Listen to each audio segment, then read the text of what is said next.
चलो चलो।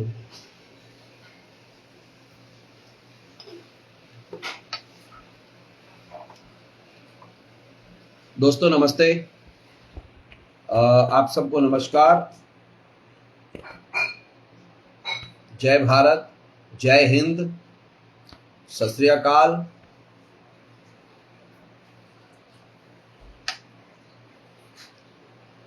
मेरे मित्रों, मैं काफ़ी दिनों के बाद मतलब कि चुनाव जीते हुए अभी लगभग मेरे ख्याल में 50-52 दिन हुए हैं। 50-52 दिन हुए हैं। 50-52 दिन हुए हैं। अब सरकार तो काफ़ी लेट बनी थी। उसके बाद कई विषयों पर मेरे को आपसे चर्चा भी करनी है और मैं एक एक सब्जेक्ट लेके करूँगा।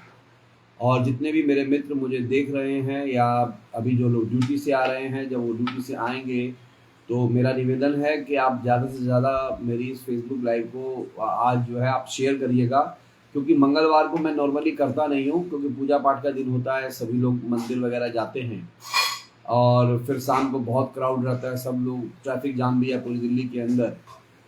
मैं ज़्यादातर सोचता हूँ कि फ्राइडे इवनिंग या सैटरडे इवनिंग को मैं लाइव करूँ, लेकिन विषय ऐसा रहा है कि मुझे आज आपके बीच में आना पड़ा है।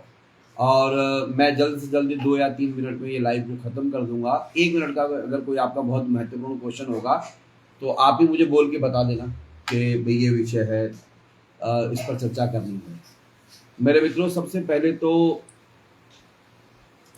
अगर मेरी आवाज़ ठीक आ रही है तो आप एक बार बता दीजिए कि हाँ ठीक आ रही है, जो मेरे मित्र देख रहे हैं।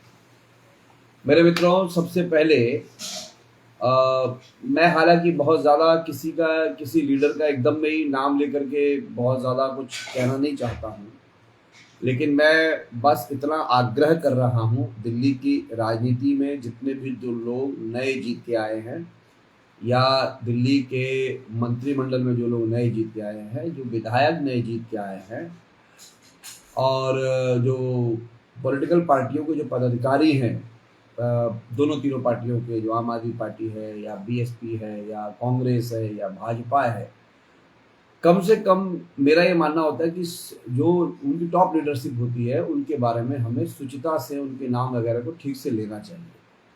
हम बहुत ज़्यादा नाम को बिगाड़ करके किसी को बोलें, उससे कोई बहुत संतुष्टि मिल जाती है, मुझे तो लगता है इसमें कुछ होता है नहीं ज़्यादा।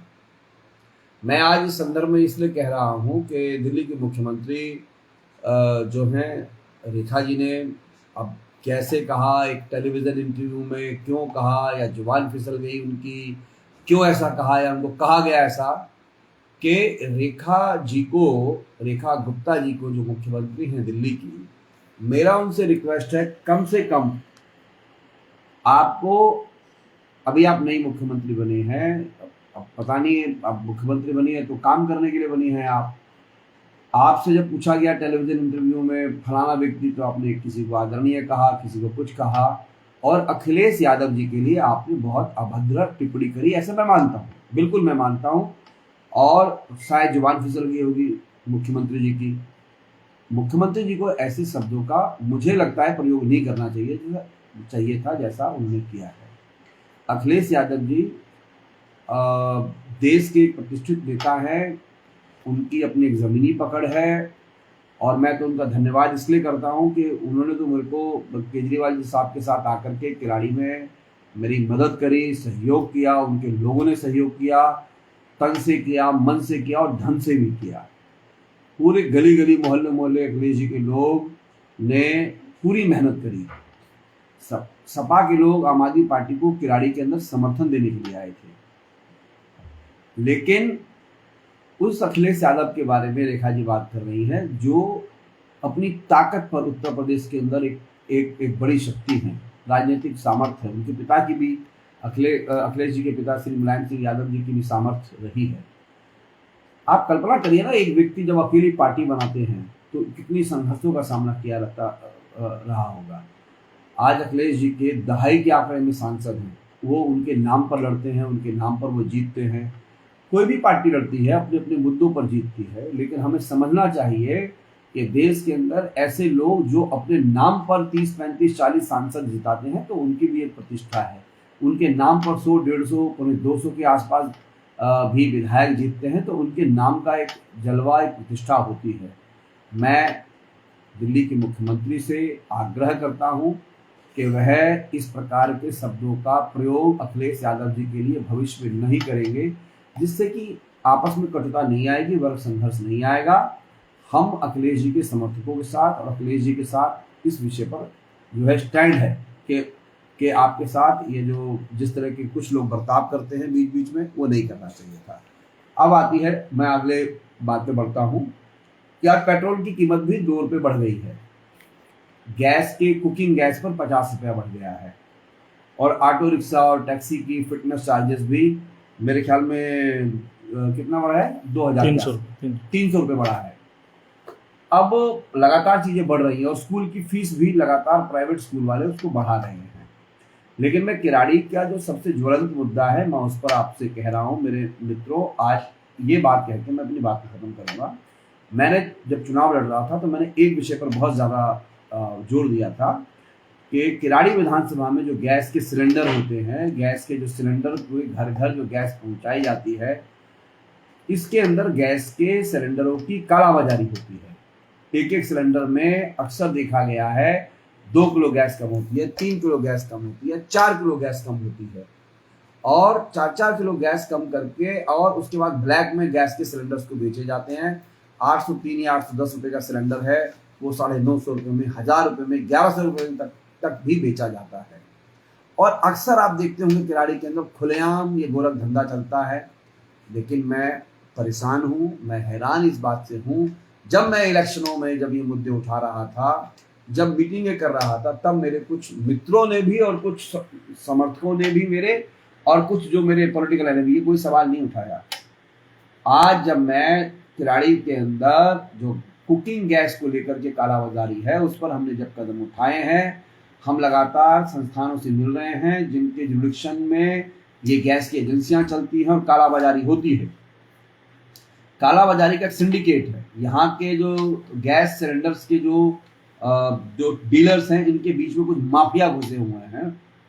उनके साथ जो फूड एंड सप्लाई मिनिस्ट्री के कुछ ऑफिसर मिले हुए हैं और उसमें दिल्ली पुलिस के भी, मुझे कहने में कोई दो राय वो नहीं है, झिझक। दिल्ली पुलिस की भी जब ज्वाइंट इंस्पेक्शन होती है तो वो लोग भी इनको पहले से खबर दे देते हैं कि आज आपके यहाँ रेड पड़ेगी, तो सारा आनंद फानंद में सब कुछ बदल देते हैं। लेकिन मैं शांत बैठने वाला नहीं हूँ। आज मैं इंडियन ऑयल कॉर्पोरेशन में इनकी कंप्लेंट लेकर के गया। जब तक मैं कंप्लेंट लेकर के बाहर निकला, तब तक मेरे पास धन के कई फ़ोन आ गए, कई एमएलएस के फ़ोन आ गए, क्यों झा साहब इस चक्कर में पड़े हो, अरे आपको क्या मतलब है, क्यों इनके पीछे पड़े हो, करने दो ना। अरे मैंने कहा आप कहना क्या चाहते हैं? कह रहे जी हम लोगों ने पूरी मदद की आपकी इलेक्शन में। मैंने कहा इलेक्शन में मदद आपने इसलिए की है कि मैं 4-4 किलो गैस की चोरी होने दूं? यहाँ पर सिलेंडर के अंदर गैस की जो है आप कह रहे हो चोरी करने दो और हम कुछ बोलेंगे भी नहीं? ऐसा कैसे हो सकता है? आप चुनाव में बोल देते कि आपको ये मुद्दा नहीं उठाना चाहिए।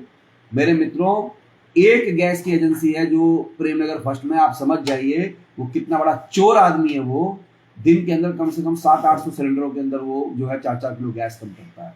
उसके बाद 100-150 रुपये के जो है 150-200 रुपये में महंगी बेचता है। बहनों के वो जब घर में जाते हैं तो अक्सर ये दोपहर में जाते हैं। इसके अंदर जो बहुत सारे लोग जो गैस के सिलेंडर को डिलीवरी करने में लगे हुए हैं, हमारी दुश्मनी उनके साथ नहीं है, वो तो हमारे मजदूर भाई हैं, उनको तो कुछ मिलता भी नहीं है। इसमें सारी की सारी कालाबाजारी एक सिंडिकेट करता है इसके अंदर। और मैंने एक कैलकुलेशन किया है, किराड़ी के अंदर मंथली करोड़ों रुपए का घोटाला होता है गैस चोरी का। कि टोटली फॉरेन विदेशी गैस है, हम उस पर डिपेंडेंट हैं, इतनी बड़ी कालाबाजारी होती है, सरकार को उसके अंदर घाटा होता है। और मैं इंडियन ऑयल कॉर्पोरेशन, भारत सरकार से निवेदन करता हूँ, ये पूरी दिल्ली के अंदर कालाबाजारी हो रही है जिसकी तरफ आपका ध्यान नहीं है। करोड़ों अरबों, पूरी दिल्ली में अरबों रुपए का मंथली घोटाला है और एक सिंडिकेट काम कर रहा है इसके अंदर। कोई किसी से कुछ हिसाब बंधा हुआ है, कहीं पर किसी का कुछ हिसाब बंधा हुआ है। और मैं दिल्ली सरकार के फूड एंड सप्लाई विभाग से भी कहना चाहता हूँ, जो ज्वाइंट इंस्पेक्शन करते हैं इसके अंदर सारे जो एफएसओ जाते हैं, ये लोग भी पहले से खबर दे देते हैं उनको कि आज रेड होने वाली है। मैं हैरान इस बात का था। मैं 1 घंटे में वहां पर गया हूँ, 1 घंटे के बाद इनको खबर वहीं से आईओसी के लोगों ने इनको खबर दे दी कि जी अनिल झा वहां पर धरने पर बैठा हुआ है। लेकिन मैं इंडियन ऑयल कॉर्पोरेशन के लोगों को भी कहना चाहता हूँ, भारत गैस के लोगों को भी कहना चाहता हूँ, भारत सरकार के पेट्रोलियम मिनिस्टर को कहना चाहता हूँ, भारत सरकार की कुकिंग गैस एजेंसी के जो काम देख रहे हैं कारोबारी जो ऑफिसर हैं, उनको कहना चाहता हूँ कि अगर ये मामला नहीं सुधरा, मैं दिल्ली के ललित होटल को घेर लूंगा जहां पर वर्ल्ड ट्रेड सेंटर में आपका ऑफिस है। और मैं किराड़ी की जनता से अपील कर रहा हूं, जब आपके घरों में गैस आए तो आप उसको नापिए। पहले 14 किलो कुछ 200 ग्राम के आसपास ये इतना होता है जो घर के अंदर आपकी कुकिंग गैस होती है। 4-4 किलो कम देते हैं, 20 दिन का गैस खत्म हो जाती है। लेकिन मेरे मित्रों, मैं इसे जड़ से खत्म करके रहूंगा, आप चिंता ना कीजिए। बहुत सारी कॉलोनियों में इस साल लगभग 20 कॉलोनियों के अंदर हम गैस की पाइपलाइन ही बिछा देंगे। यहाँ पर कालाबाजारी खत्म हो जाएगी, पूरा टंटा ही खत्म होगा। जब मैं यहाँ पहली बार एमएलए बना था तो गैस ऐसे ही सिलेंडरों पर, ये पानी के टैंकरों पर कालाबाजारी होती थी। तो मैंने संकल्प लिया था कि मैं पानी के टैंकरों को खत्म कर दूंगा यहाँ से। और मैं एक गली गली में पाइपलाइन डाली, पानी की टंकियां बनाई और उसके बाद पानी की सप्लाई हुई। अब मैं आपको इस फेसबुक के माध्यम से कह रहा हूँ, मैं संकल्प ले रहा हूँ, इस गैस के सिलेंडर का दिन अगले 2-3 सालों में लग जाएंगे।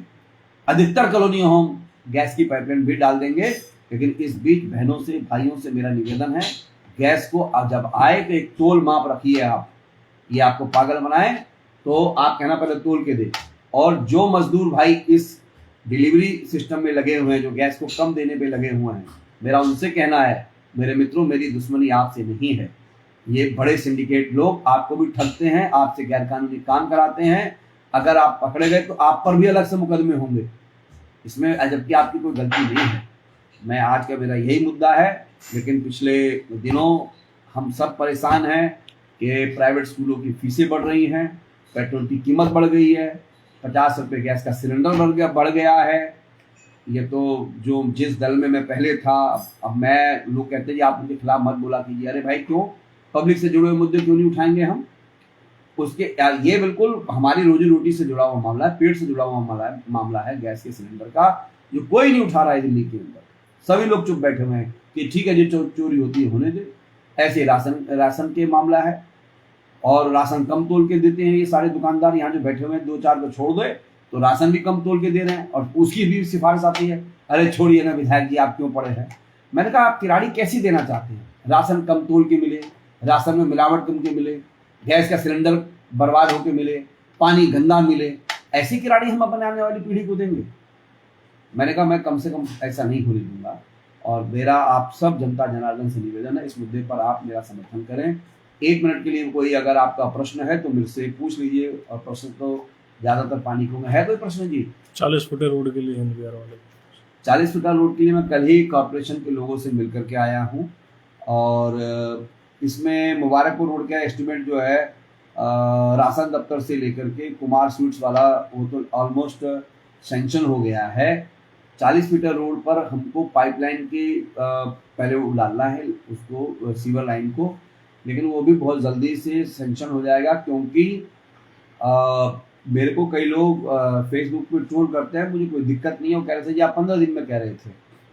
लेकिन मेरे महोदय, इस पर कमिश्नर ने रोक लगा दिया था, MCD कमिश्नर ने, क्योंकि वो सोच रहे थे नई सरकार आएगी तो सरकार ही 16-17 दिन लेट बनी, तो 17 दिन वहाँ चले गए। नई सरकार बैठी तो वो फाइलें फिर दोबारा से चलानी स्टार्ट की हैं।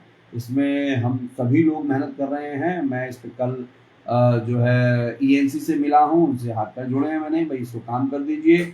और इसके साथ ही हम हिंद बिहार में जो 55 एकड़ जमीन है, जो पूनम जी जब पार्षद थे उनके समय में जो ट्रांसफर हुई थी ये जगह, उसके अंदर भी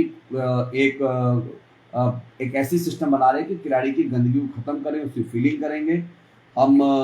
जो है बहुत सारी चीज़ों पर मैं एक्चुअली एकदम में आकर के बहुत उत्साह से नहीं बोलता हूँ। मैं लगातार अभी ऑफिसर्स के साथ मीटिंगें कर रहा हूँ, क्योंकि मुझे ऑफिसर्स को कंट्रोल करना है। मेरे उस वक्त के ऑफिसर्स में से बहुत सारे चेंज हो गए हैं, कुछ बहुत सारे सीनियर पोजीशंस पे आ गए हैं।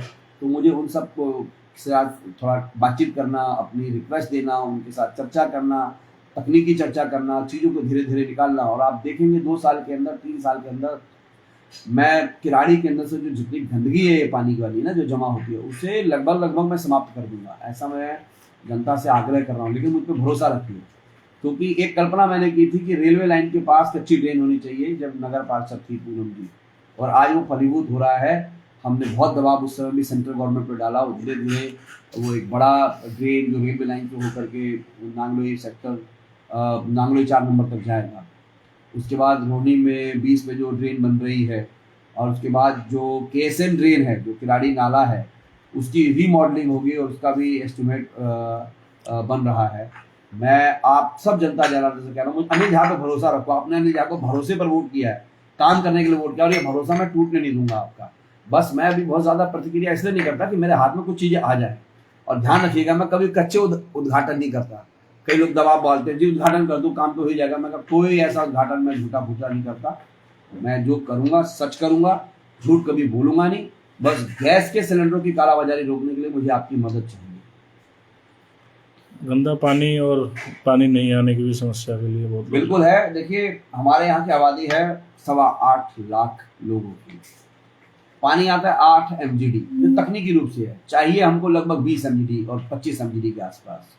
मैंने आज भी जल बोर्ड की मैं CEO मैडम सिंधे से मिला। मैंने कहा मैडम, तकनीक हमें जिंदा रहने के लिए कम से कम 15-16 MGD पानी चाहिए, आप वो तो करिए। तो उन्होंने 1-1.5 महीने कुछ हैदरपुर का और कुछ प्लांट्स पे कुछ तकनीकी चीज़ें हैं। लेकिन अब मैं परेशान इस बात से हूँ कि मैंने कहा जी हमारे यहाँ पे 30% पानी लीकेज हो रहा है, क्योंकि L&T जो आपके यहाँ सीवर डाल रही है सबसे बड़ी चोर कंपनी है देश की। नाम बहुत बड़ा है, कह देते हैं जी राष्ट्रपति भवन बनाया हमने, ये भवन बनाया हमने, वो भवन बनाया। लेकिन L&T का कामकाज मैंने देख लिया, 1 नंबर के चोर लोग हैं ये। इनको कोई तकनीकी ज्ञान नहीं है, इनको जो है सीवर लाइन डालना नहीं आता, इनके ऊपर तो सर पे चढ़ना पड़ता है मुझे। अब मैंने दिल्ली जल बोर्ड पे हर हफ्ते इनकी समीक्षा बैठक रखी है, चीफ इंजीनियर के साथ और ENC के साथ, हर हफ्ते फ्राइडे 4 बजे। और इसमें कोई आना भी चाहेगा मेरे साथ, कोई RWO का व्यक्ति, तो मैं लेके चलूंगा। आपको लगना चाहिए कि हम लोग इस पर काम कर रहे हैं। शराब और सट्टा के लिए भी लोग कह रहे हैं कि हर गलियों में शराब सट्टे के लिए कह रहे हैं तो मुझे व्हाट्सअप करो। आप ऐसे नहीं हो सकता कह देते हो, आप मुझे कह दो जी इस घर में इस मकान नंबर, चुपचाप दे दो आप मुझे, मैं इन सब की गिरफ्तारी करा दूंगा, उठवा दूंगा इन सबको। और जो लोग मुझे सुन रहे हैं शराब सट्टे वाले, मैं उनसे भी कह रहा हूँ यार कोई काम धंधा कर लो तुम लोग, क्यों सबसे भरे भर रहे हो। एक बार अभी गैस के सिलेंडर पर मेरे पास कुछ लोग आए, कह रहे भाई साहब हमने वोट दिया आपको, आप ऐसा ना कर सकते, आप सट्टन ने बंद कराए दो। अरे मैंने कहा हमको बंद करा देंगे, आप लाओ कंप्लेंट दो, लेकिन एग्जैक्ट एड्रेस होना चाहिए। और आप चुपचाप रहो, आपका नाम किसी को नहीं पता चलेगा, मैं बंद करा दूंगा, पक्का बंद करा दूंगा। तो आज का मेरा यही मुद्दा था। आज मेरी चिंता है, क्षेत्र के डेवलपमेंट के लिए हम काम कर रहे हैं, मैं काम कर रहा हूँ, लगातार लगा हुआ हूँ। लेकिन पेट्रोल की कीमत बढ़ गई है, खिलाड़ी की जनता को ध्यान रखना चाहिए। गैस के सिलेंडर बढ़ गए हैं, स्कूलों की फीस बढ़ रही है, और किराड़ी में तो बहुत सारी प्रॉब्लम है। मेरे को तो कुछ लोग कहते हैं ये तो जानबूझ के दुश्मनी करता है। अरे क्यों दुश्मनी करता है? किराड़ी की जनता को ये पता चलना चाहिए लोगों के घरों में पानी नहीं आ रहा, और कुछ लोगों ने कॉमर्शियल जो धंधे कर रखे हैं, सीधे मोटी मोटी पेरिफेरल लाइनों से डायरेक्ट कनेक्शन ले रखा है। इन लोगों ने डायरेक्ट कनेक्शन ले रखा है।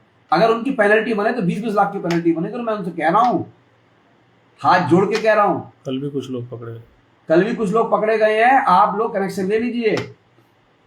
ये नहीं हो सकता कि आपने 5-5 हजार गज के प्लॉटों में तो धंधे कर रखे हैं अपने, और पानी आपको फ्री चाहिए, ये नहीं चलेगा भाई।